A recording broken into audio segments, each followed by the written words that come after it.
Good morning to all of you.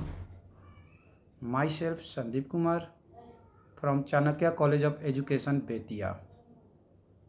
My dear student, आज जो मैं कक्षा लेने वाला हूँ वो DLED फर्स्ट ईयर वालों के लिए है, जो कि मेरा विषय का पेपर हो जाता है 5 भाषा की समझ तथा आरंभिक भाषा का विकास. इसके अंतर्गत हम लोग देखेंगे इकाई 3 जिसका नाम हो जाता है बच्चों का आरंभिक भाषा विकास और विद्यालय में भाषा. माय डियर स्टूडेंट, इसके पूर्व कक्षा में मैंने आपको भाषा अर्जन एवं भाषा सीखने में अंतर को बताया था. उसके बाद मैंने विद्यालय में भाषा विषय के रूप में, माध्यम के और भाषा माध्यम के रूप में हमने बताया था.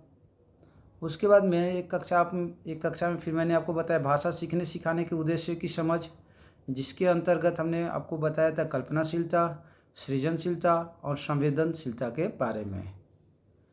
आज माय डियर स्टूडेंट, आज मैं आप लोगों को बताएंगे भाषा के आधारभूत कौशल. कौन कौन से कौशल है भाषा के, जिसके अंतर्गत सुनना, बोलना, पढ़ना तथा लिखने का विकास. तो चलिए मैं आपको बताता हूँ भाषा के आधारभूत कौशल के बारे में. तो सबसे पहले कहता है कि सुनना.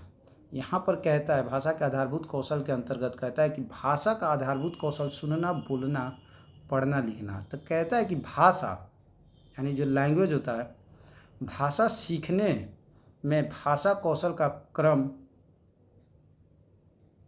या क्रमिक आवश्यक होता है, जिसके अंतर्गत बोलना, सुनना, पढ़ना आता है. Doctor R.S. के देश पांडे के अनुसार भाषा जो होता है, यानी कि जो आपका भाषा है, भाषा शिक्षण का संबंध केवल ज्ञान प्राप्त करना ही नहीं होता. यानी कि जो डॉक्टर S.K. दशे पांडे कहते हैं कि जो भाषा शिक्षण होता है उसका संबंध केवल ज्ञान प्राप्त करना ही नहीं होता है, बल्कि भाषा सीखने वाले में कौशलों का ज्ञान होना अति आवश्यक होता है. तो ये था भाषा के बारे में. अब हम लोग देखते हैं भाषा क्रम से कौशल. तो कौन कौन से कौशल है, चलिए उसके बारे में देखते हैं. तो देखिए यहाँ पर भाषा कौशल देता है. तो भाषा कौशल में जैसे कि मैं आपको दिखा रहा हूँ, इसको 2 भागों में मैं व्यक्त किया हूँ. एक होता है ग्रहण कौशल और दूसरा होता है अभिव्यक्ति कौशल. तो ग्रहण कौशल में क्या क्या आता है? सुनना यानी सुनकर, और दूसरा होता है पढ़कर. तो सुनना यानी श्रवण कौशल और पढ़ना यानी वाचन कौशल. तो ये आपको मैंने दिखा रहे हैं, यहाँ पर आप ऑलरेडी देख रहे हैं कि कौशल को हमने 2 भागों में बांटा है, ग्रहण एक, दूसरा अभिव्यक्ति. तो ग्रहण के अंतर्गत सुनकर, पढ़कर यानी श्रवण, वाचन. अभिव्यक्ति के अंतर्गत बोलकर, लिखकर यानी बोलना यानी मौखिक, लिखकर यानी लेखन कौशल. तो यहाँ पर कहता है कि सबसे पहले अब हम लोग श्रवण कौशल के बारे में कहते हैं. तो कहते हैं श्रवण कौशल 6 धातु से बना हुआ है, जिसका अर्थ होता है ध्यानपूर्वक सुनना, पढ़ना और बोलना. यानी कि ध्यानपूर्वक जब तक हम किसी चीज़ को नहीं सुनेंगे उसको हम बोल नहीं पाएंगे या फिर पढ़ नहीं पाएंगे. आगे कहता है कि श्रवण कौशल के विकास की शिक्षण विधियाँ. तो इसमें आता है श्रवण कौशल के विकास के शिक्षण विधियाँ में पहला आपका आता है सस्वर वाचन, दूसरा कहता है लघु भाषण तथा वाद विवाद, तीसरा कहता है श्रव्य दृश्य सामग्री का प्रयोग, चौथा कहता है कहानी पढ़ना तथा सुनना. तो ये जो 4 जो थे श्रवण कौशल के विकास की शिक्षण विधियाँ थी. तो चलिए सबसे पहले कहते हैं श्रवण कौशल के अंतर्गत जो हमने बताया सस्वर वाचन के बारे में. तो सस्वर वाचन क्या है, तो चलिए इसके बारे में बताते हैं. यहाँ कहता है कि सस्वर वाचन से हमारा तात्पर्य है वाहे द्वारा किए गए वाचन से विद्यार्थी शुद्ध उच्चारण, गति तथा विराम चिन्हों का ज्ञान प्राप्त करते हैं. अतः एक शिक्षक का यह प्रमुख कार्य होता है कि वह छात्रों से हमेशा अनुकरण कराते रहें, यानी बार बार उसे पढ़वाते रहें, बुलवाते रहें. ठीक है, जरूरत जिससे वे शब्द संबंधी समस्याओं से क्या हो सके, वंचित हो सके। यानी कि वैसे शब्द जो छात्र नहीं बोल पाते, उस शब्द को शिक्षक क्या करना, शिक्षक का दायित्व होता है उसको बुलवाते रहिए, ताकि वो क्या करे, जो समस्या उत्पन्न हो रही है वो उस समस्या से समाधान प्राप्त कर सके। दूसरा कहता है भाषण तथा वाद विवाद। यानी कि भाषण तथा वाद विवाद से तात्पर्य कहता है कि यहाँ वाद विवाद में छात्र की प्रत्येक बात यानी हर बात ध्यान से सुननी होती है, क्योंकि बिना सुने एक शिक्षक या फिर एक छात्र दूसरे का उत्तर नहीं दे सकते हैं। ये था लघु भाषण तथा वाद विवाद। उसके बाद आपका आता है श्रव्य दृश्य सामग्री का प्रयोग। श्रव्य दृश्य क्या कहता है, कहता है कि श्रव्य कौशल को करने यानी जो सुनने का तथा उच्चारण संबंधी दोषों को दूर करने के लिए टीवी, मोबाइल, कंप्यूटर इत्यादि की मदद ली जाती है। क्यों? क्योंकि इसके द्वारा जो बच्चे सीखते हैं वह स्वयं से रुचि लेकर सीखते हैं। श्रव्य दृश्य के अंतर्गत क्या होता है, बच्चे जो सीखते हैं वह स्वयं से अपने अकॉर्डिंग रुचि लेकर सीखते हैं, जो कि उनका यह सीखना पूर्ण रूप से क्या होता है, सार्थक होता है। यानी सार्थक मतलब 100% श्योर होता है। और बच्चे जिस चीज़ को देख कर सीखते हैं अपने अकॉर्डिंग, यानी कि देखिए मैंने पहले आपको बताया है कक्षा में कि किसी भी काम को करने के लिए जब तक उस काम में हमें रुचि की प्राप्ति नहीं होती, यानी हमें रुचि नहीं लगता है, वो काम मेरा सफल नहीं होता है। तो वही कहता है कि यहाँ पर कि अगर श्रव्य दृश्य सामग्री के अंतर्गत हम क्या करते हैं, उच्चारण को दोष करने के लिए बहुत सारे आपके पास साधन हैं। अब आप समझ सकते हैं कि आप कौन से साधन से उस चीज़ को समझने या सीखने का कोशिश करेंगे। तो यहाँ दे देता है मोबाइल हो गया, टीवी हो गया, कंप्यूटर हो गया, इस सब से क्या ली जाती है, मदद ली जाती है। और ये मदद कब लेते हैं, बच्चे स्वयं से लेते हैं, क्योंकि उनके अंतर में उस चीज़ के प्रति क्या है, रुचि है। और इसके द्वारा जो बच्चे सीख रहे हैं यानी स्वयं से रुचि लेकर, वो पूर्ण रूप से सार्थक होता है। उसके बाद कहता है कहानी कहना तथा सुनना। इसके अकॉर्डिंग कहता है कि बालकों को रोचक कथा यानी कहानी शिक्षा के साथ साथ अगर सुनाया जाता है तो यह उनके लिए एक पूर्ण रूप का शिक्षा होता है। यानी कि अगर कोई चीज़ आप पढ़ा रहे हैं, अब उसको कहानी के माध्यम से अगर आप बच्चे को पढ़ा रहे हैं या बता रहे हैं, तो बच्चा उसको पूर्ण रूप से ध्यानपूर्वक सुनेगा। आगे कहता है कि चूंकि एक बालक कहानियों को सुनने में काफ़ी रुचि रखता है, जिससे उनका श्रवण दोष क्या होता है, दूर होता है और भाषाई क्षेत्र में विकास होता है। ये तक कहानी कला तथा सुनना। नेक्स्ट आपका आता है वाचन कौशल। तो कहता है कि वाचन कौशल भाषा के लिखित रूप पर आधारित होता है। इसके अंतर्गत हम उन्हीं शब्दों का उच्चारण करते हैं जो लिखित रूप में होता है, यानी वाचन मतलब पढ़ना। हम लोग उसी चीज़ को पढ़ते हैं जो क्या होता है, लिखा रहता है। तो वाचन कौशल के अंतर्गत जो चीज़ की जो आपका आधारशिला क्या होता है, आधारी वाचन आधारशिला इसका क्या होता है, यानी वाचन का उस कौशल किस पर निर्भर होता है, लिखित के ऊपर मुख्य रूप से। और उसके अंतर्गत जो चीज़ को हम पढ़ते हैं वो हमारा क्या होता है, पूर्ण रूप से क्या होता है, उसके अंतर्गत जो हम लोग पढ़ते हैं वो हमारा क्या होता है, हमारा पूर्ण रूप से सार्थक होता है। आगे कहता है चूंकि भाषा के लिखे हुए शब्दों का उच्चारण करना वाचन कौशल कहलाता है। नेक्स्ट कहता है वाचन कौशल के विकास का उपाय। तो चलिए माय डियर स्टूडेंट, मैं आपको बताता हूँ वाचन कौशल के विकास के उपाय के बारे में। तो यहाँ पर कहता है कि वाचन कौशल के विकास का उपाय जो कि निम्नलिखित होते हैं। अगर छोटी कक्षाओं के लिए देखते हैं तो कहानी, कविता, एकांकी, पाठवाचन कौशल के द्वारा पढ़ाना चाहिए। वर्णन, विवरण तथा एक एक मिनट का वाद विवाद छात्रों में कराना चाहिए, यानी बातचीत, कोई टॉपिक दे दीजिए उसके लेकर। ये वाचन कौशल के, यानी कि वाचन मतलब क्या होता है, बोलना।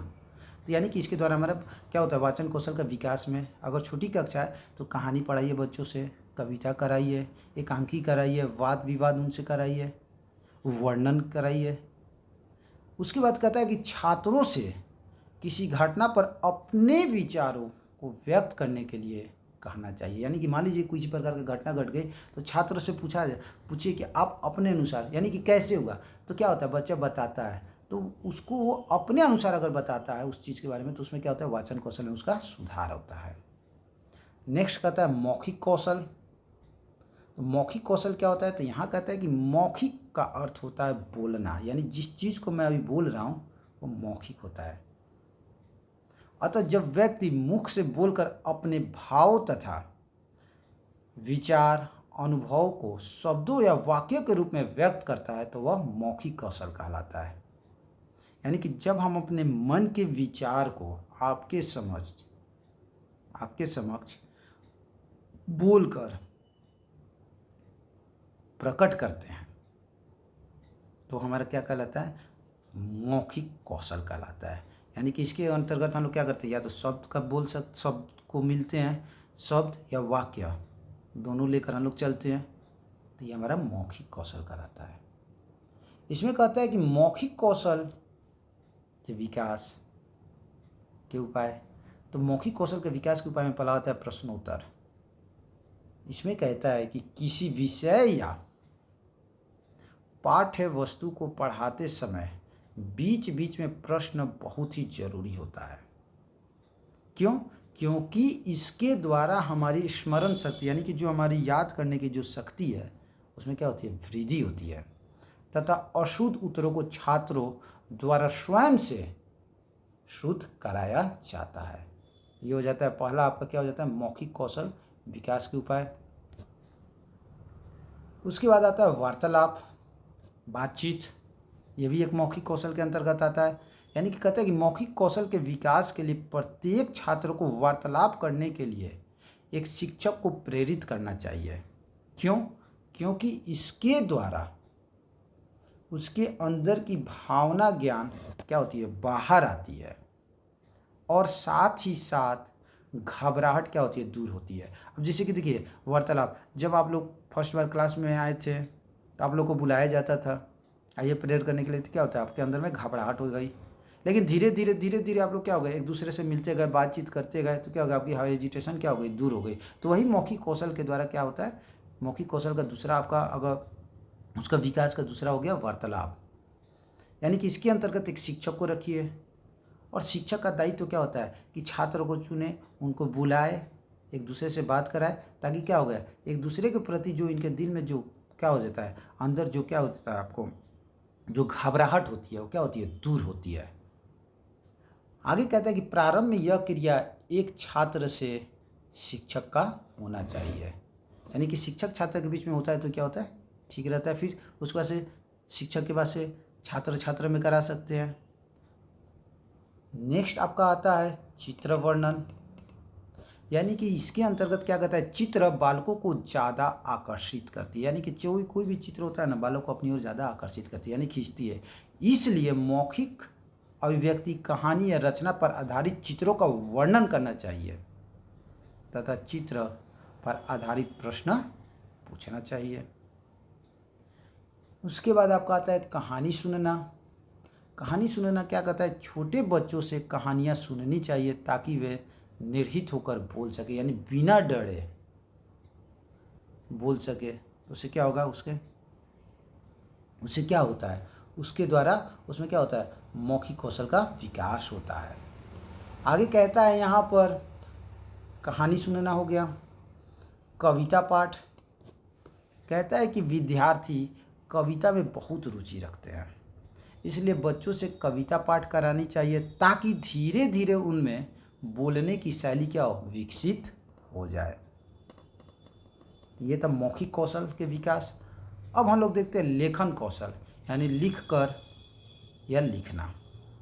तो यानी कि लेखन कौशल क्या कहलाता है, जब हम अपने विचारों को लिख कर दूसरों के समक्ष प्रकट करते हैं तो हमारा क्या होता है, लेखन कौशल कहलाता है। तो यहाँ कहता है कि हम सभी यह जानते हैं कि लेखन का आशय ध्वनि प्रतीकों को लिपि का आकार देना होता है।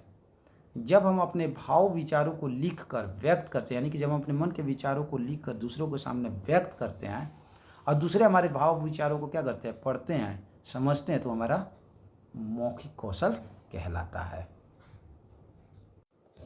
अब मैं आपको बताऊंगा लेखन कौशल के विकास के कौन कौन से उपाय हैं। तो लेखन कौशल के विकास के उपाय सबसे पहले कहता है कि बच्चों को सुपाठ्य और सुडौल लिखने के लिए प्रेरित करना चाहिए, पहला हो गया। दूसरा कहता है आवश्यक गति के साथ लिखना चाहिए।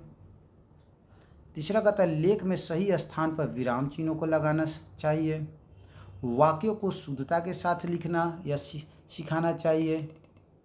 वाक्य को क्रमानुसार लिखना तथा विषय की एकता को बनाए रखना चाहिए। यानी कि ये सब क्या है, लेखन कौशल के विकास के उपाय है। तो माय डियर स्टूडेंट, आज हम लोगों ने देखा